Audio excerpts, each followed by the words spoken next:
It's the most counterproductive, barbaric, and inefficient to fight on a battlefield. You know that war is continuation of state policy, right? So if you want successfully to implement your state policy, and you start fighting, this is the most idiotic way to do it. The highest art of warfare is not to fight at all,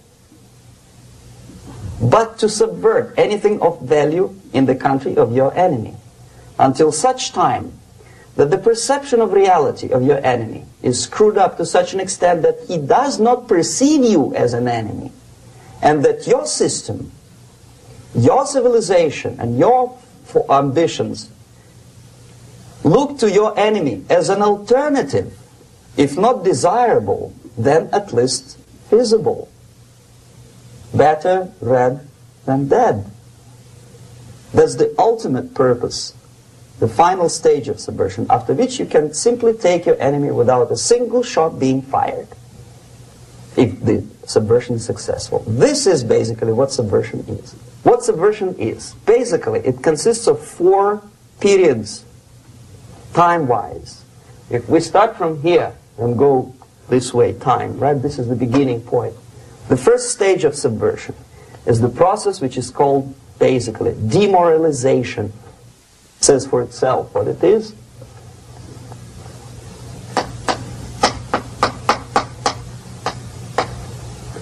It takes from, say, 15 to 20 years to demoralize a society. Why 15 or 20 years?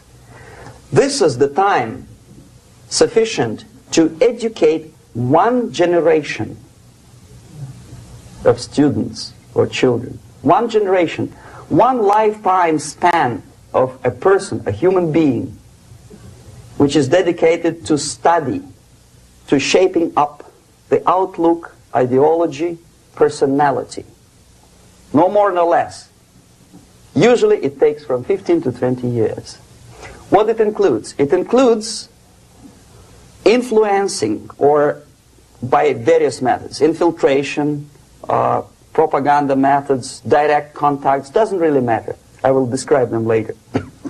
Of various areas where public opinion is formulated or shaped. Religion, educational system, social life, administration, law enforcement system, military, of course, and labor and employer relations, economy. Okay? 5 areas. I will not write them down because we will not have enough space. Sometimes when I describe all the methods, students ask me question, are you sure this is the result of the Soviet influence? Not necessarily. You see, the tactic of subversion, about which I'm talking, is similar to the martial art, the Japanese martial art.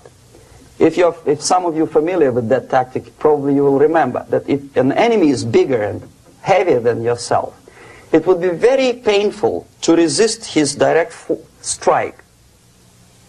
If a heavier person wants to strike me in the face, it would be very naive and counterproductive to stop his blow. The Chinese and Japanese judo art tells us what to do. First to avoid the strike, then to grab the fist and continue his movement in the direction where it was before, right? Until the enemy crashes in the wall. You see? So, what happens here? The target country obviously does something wrong. If it's a free democratic society, there are many different movements within the society.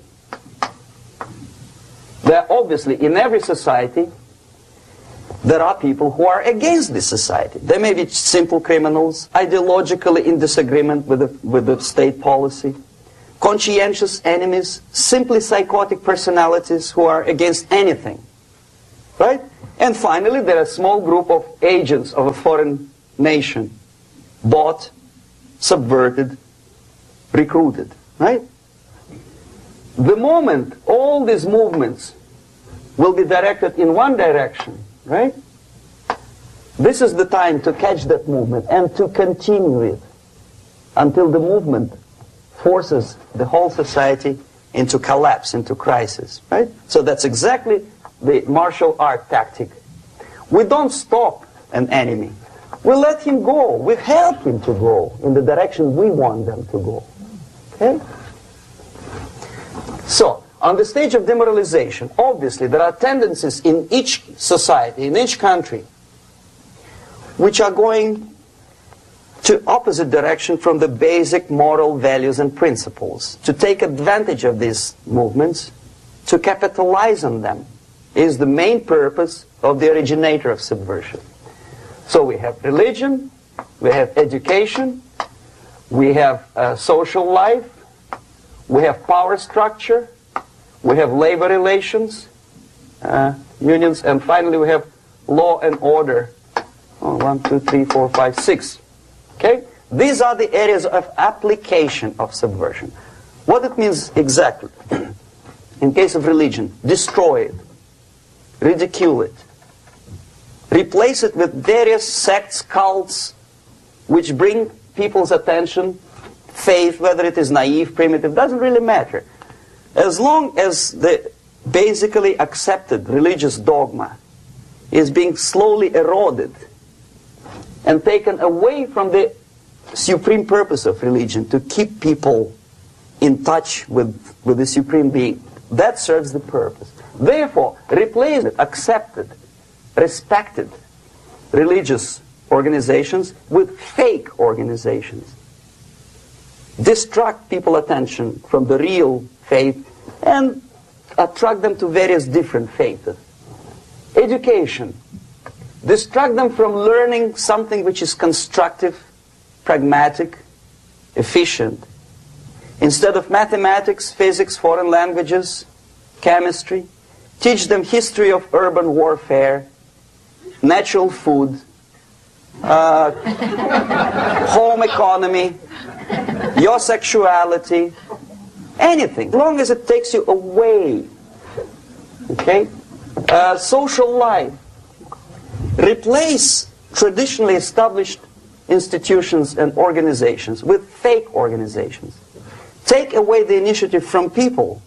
Take away the responsibility from naturally established links between individuals, group of individuals, and society at large, and replace them with artificially, bureaucratically controlled bodies. Could be stopped right here, both as an expert and as an import. And that takes one step, one very important thing to do. You don't have to expel all the KGB agents from Washington, D.C. The most difficult and at the same time the simplest answer to the subversion is to start it here and even before, by bringing back the society to religion, something that you cannot touch and eat and put on yourself, but something that rules society and makes it move and preserve it. The ideas are moving society and keeping mankind as a society of human beings, intelligent, moral agents of God. The facts, the truth, the exact knowledge may not. All the sophisticated technology and computers will not prevent society from disintegrating and eventually dying out. Have you ever met a... It's very simple. You don't have to shoot people. You don't have to aim missiles and Pershings and cruise missiles at Andropov's headquarters.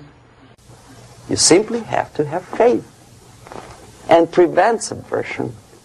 In other words, not to be a victim of subversion.